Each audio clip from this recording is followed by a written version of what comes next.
Hello बच्चों, आज की ऑनलाइन क्लास में आपका स्वागत है। कक्षा 12 के भौतिक विज्ञान का प्रथम पाठ में पढ़ा चुका हूँ। आज से सेकंड लेसन स्टार्ट हो रहा है। सेकंड लेसन यानी वैद्युत फ्लक्स एवं गास की परमें।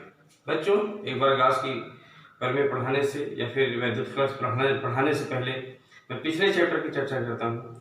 पिछले चैप्टर में आपको मैंने कूलाम बल के बारे में बताया, वैद्युत आवेश के बारे में बताया और वैद्युत क्षेत्र की तीव्रता के बारे में बताया। तो कूलाम बल से बच्चों हम वैद्युत क्षेत्र की तीव्रता यानी वैद्युत क्षेत्र की तीव्रता से संबंधित जो भी सूत्र हम ज्ञात करें तो उसमें हमको कूलाम नियम की आवश्यकता पड़ी। तो कूलाम नियम की आवश्यकता पड़ती है बच्चों बिंदु आवेश के कारण विद्युत क्षेत्र की तीव्रता ज्ञात करने में।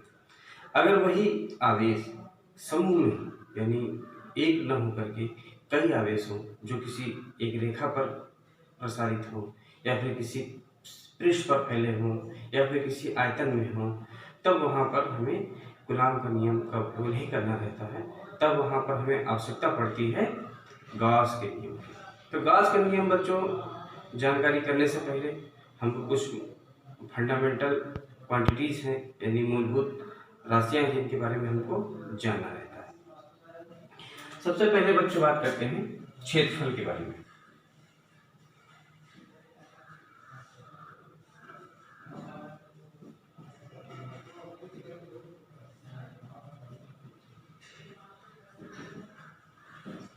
बच्चों, आपने भौतिक राशियों का दिशा और परिमाण के आधार पर प्रकार पढ़ा है। तो दिशा और परिमाण के आधार पर भौतिक राशियां दो प्रकार की होती हैं, एक होती है अदिश राशि, एक होती है सदिश राशि। सदिश राशियां हम उसको कहते हैं जिनमें परिमाण हो परंतु दिशा की आवश्यकता न हो, उनको कहते हैं अदिश राशि यानी स्केलर। सदिश किसको कहते हैं?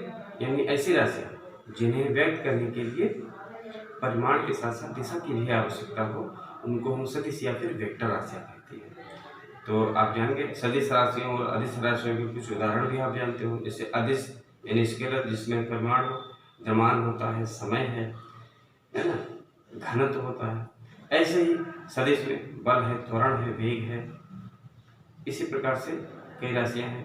तो यहाँ पर बच्चों हम आपको बताएंगे क्षेत्रफल बारे में। तो क्षेत्रफल के बारे में कहीं कहीं बच्चों पढ़ लिया जाता है ये अदिश राशि जबकि ये सदिश राशि है। तो एक समतल पृष्ठ जो होता है वो सदिश होता है। तो यहाँ पर क्षेत्रफल वेक्टर किसको कहते हैं ध्यान दीजिएगा। मान लीजिए बच्चों कोई सतह है, कोई पृष्ठ है जिसका क्षेत्रफल कैसे है, ये काफी ऐसे रखी हुई है और उसी का क्षेत्रफल है। तो ये एक पृष्ठ है जिसका क्षेत्रफल कैपिटल है। तो इसका क्षेत्रफल वेक्टर बच्चों जो होता है वो इसी पृष्ठ के लंबवत होता है। ध्यान दीजिएगा, जिस क्षेत्रफल का वेक्टर पता करना होता है वो इसी पृष्ठ के लंबवत होता है। अब इसका परिमाण जो होता है वो इसी क्षेत्रफल के बराबर होता है। यानी किसी पृष्ठ का क्षेत्रफल वेक्टर उस पृष्ठ के लंबवत वह वेक्टर जिसका परिमाण उस क्षेत्रफल के बराबर हो, उस पृष्ठ के क्षेत्रफल के बराबर हो, उसका क्षेत्रफल वेक्टर कहलाता है। यानी जो क्षेत्रफल वेक्टर ए है उसका परिमाण क्या है, यहाँ पर ए से लिख दिया मैंने। अब बच्चों आप एकांक सदिश के बारे में जानते होंगे। ऐसा सदिश जिसमें दिशा हो और उसका परिमाण एक हो उसको हम एकांक सदिश कहते हैं। तो मान लीजिए वेक्टर ए की दिशा में, ध्यान दीजिएगा, वेक्टर ए की दिशा में एकांक सदिश यानी एकांक सदिश यहाँ पर मैंने लिख दिया है। एकांक सदिश n कहते हैं। तो वेक्टर ए जो होता है परिमाण ए हो गया, अब उसको एकांक सदिश से गुणा कर दिया तो दिशा बता दिया कि वो ए की दिशा में। ध्यान दीजिएगा, वेक्टर ए का ये परिमाण n कैप क्या है, इससे गुणा कर दिया। तो इसने परिमाण पे कोई प्रभाव नहीं डाला, सिर्फ दिशा दे दिया कि ये वेक्टर ए की दिशा में है। तो ये क्षेत्रफल वेक्टर का फार्मूला आप कह सकते हो। तो बच्चों क्षेत्रफल वेक्टर की परिभाषा एक बार फिर से जान लीजिए। किसी पृष्ठ के लंबवत खींचा गया वह वेक्टर जिसका परिमाण उस पृष्ठ के क्षेत्रफल के बराबर हो उसे हम क्षेत्रफल वेक्टर कहते हैं। अब बच्चों एक अगली राशि है तो मैं आपको बता रहा हूँ।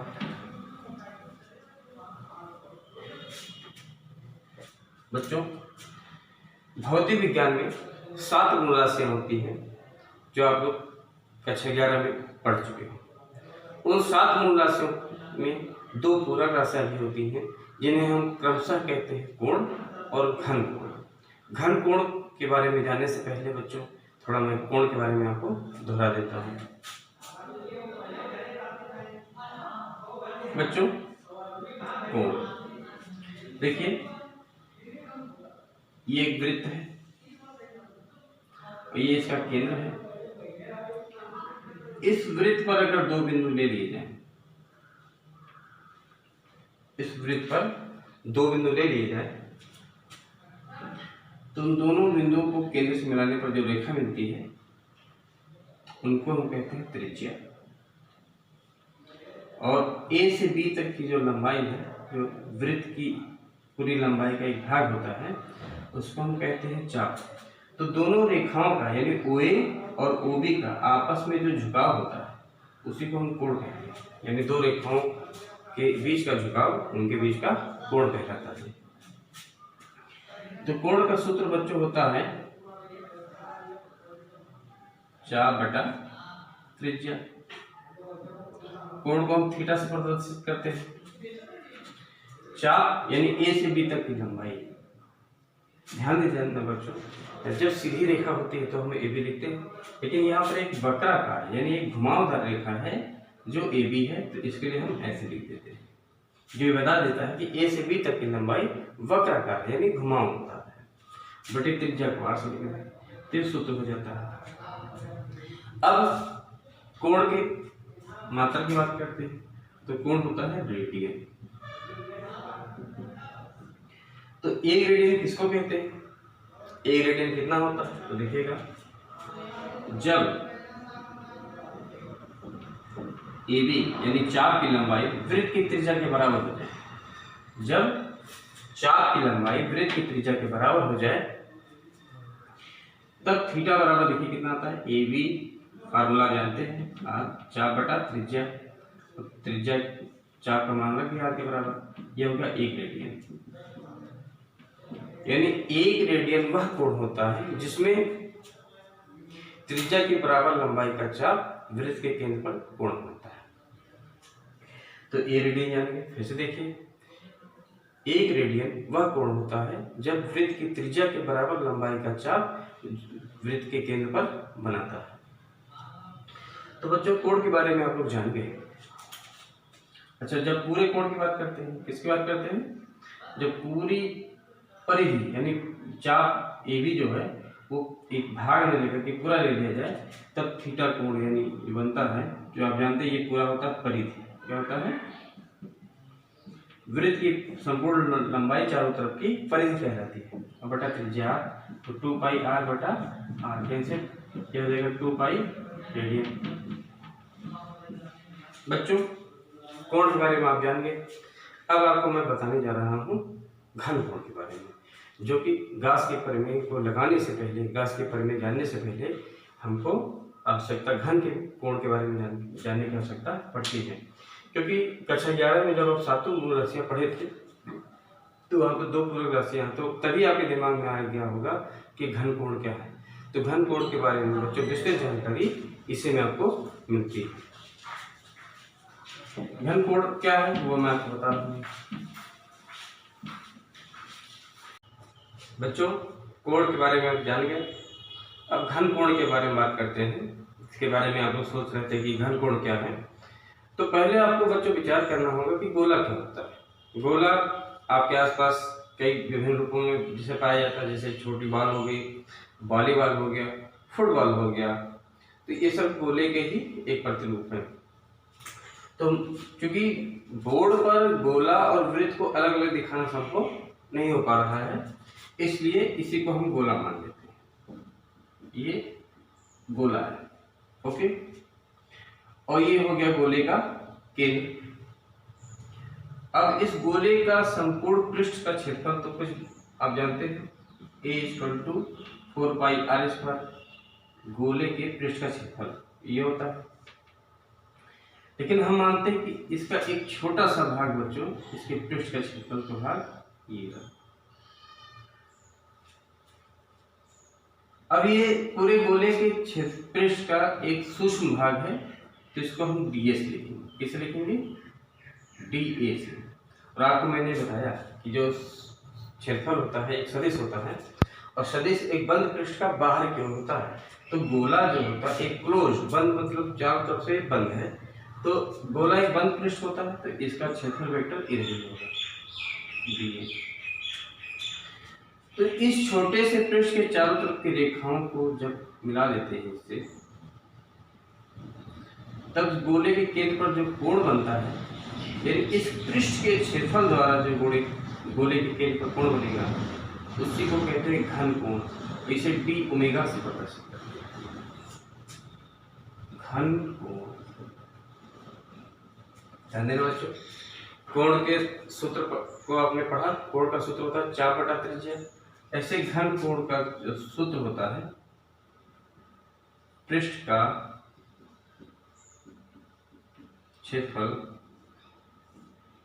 बटे त्रिज्या का वर्ग।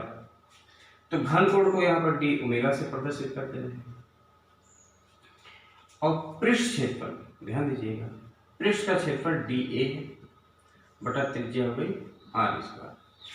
तो ये गोले के एक संपूर्ण पृष्ठ के छोटे से भाग के कारण, यानी गोले के संपूर्ण पृष्ठ के छोटे से भाग के कारण गोले के केंद्र पर बना हुआ कोण है।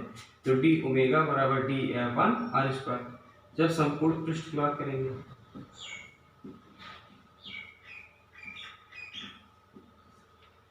संपूर्ण पृष्ठ द्वारा गोले के केंद्र पर बना घन कोण, इसको आप नोट कर लीजिएगा। संपूर्ण पृष्ठ द्वारा गोले के केंद्र पर बना घन कोण, तो ओमेगा से लिख देंगे। संपूर्ण पृष्ठ का क्षेत्रफल a से लिख दिया, और त्रिज्या का स्क्वायर r²। और a की वैल्यू बच्चों इधर होगी 4πr², 1r², ये कैंसिल हो जाएगा। तो ओमेगा = 4π। वहां पर बच्चों विचार करिएगा, कोण का मात्रक मैंने बताया था रेडियन, यहाँ पर कोण का मात्रक होता है स्टेरेडियन। तो ये हो जाएगा 4π स्टेरेडियन। ठीक है, अब इसकी परिभाषा अभी आपको हम बता देंगे, तो इसको आप अपनी कापी पे नोट करेंगे।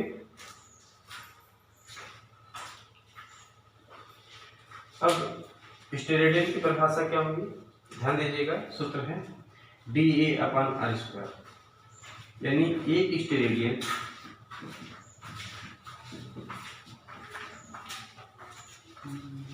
एक स्टेरेडियन वह घन कोण होता है जब पृष्ठ का क्षेत्रफल कितना हो, त्रिज्या के स्क्वायर के बराबर। यानी ऐसे पृष्ठ का क्षेत्रफल जब त्रिज्या के वर्ग के बराबर होता है, तब उस पृष्ठ द्वारा गोले के केंद्र पर जो कोण बनता है उसी को हम क्या कहते हैं, घन कोण बनता है, उसी को हम एक स्टेरेडियन कहेंगे। एक बार स्टेरेडियन की परिभाषा जरा फिर से समझिएगा। किसी गोले के पृष्ठ का वह क्षेत्रफल जिसका मान गोले की त्रिज्या के वर्ग के बराबर हो, तो उस पृष्ठ द्वारा, उस गोलीय पृष्ठ द्वारा गोले के केंद्र पर बना कोण, घन कोण, एक स्टेरेडियन होता है। तो यहाँ पर इतना आप नोट कर लीजिए, वीडियो को पुश करके इतना नोट कर लीजिएगा। अब इसी में बताते हैं बच्चों, यहाँ पर गाउस के प्रमेय है, तो यहाँ पर वेक्टर प्रोडक्ट की आवश्यकता पड़ेगी। तो इसलिए घन कोण को जरा वेक्टर फॉर्म में देखते हैं। देखिए बच्चों, ये गोलीय पृष्ठ है ना, जैसे गोला पूरा है, गोले का एक छोटा सा भाग है, तो केंद्र मान लीजिए गोले का केंद्र, ये मैंने पूरा नहीं बनाया, पूरा गोला इस साइज का हो सकता है, उसका एक भाग है। तो इस केंद्र, ये केंद्र O हो गया, तो इसको जब किनारे से मिला देते हैं,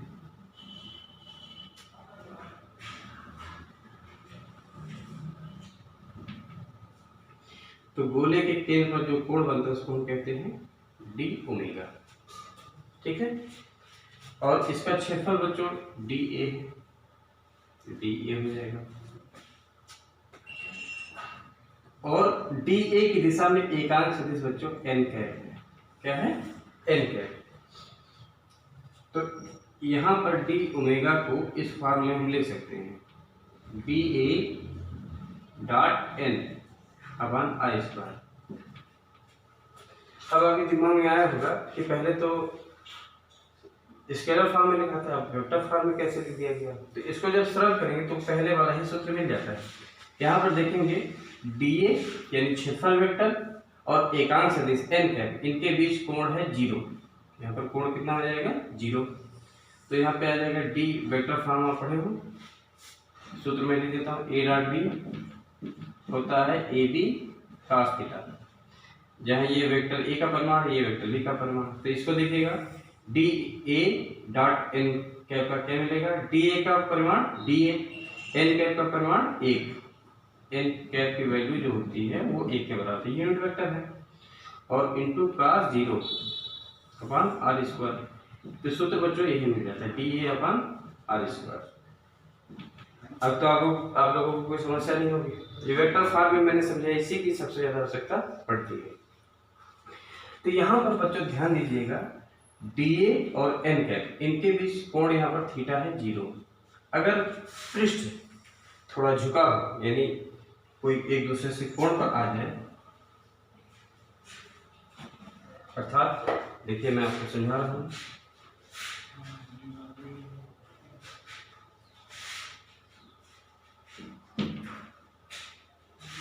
पहले वाला फिगर बना लेंगे, ये वाला भी फिगर बना लेंगे।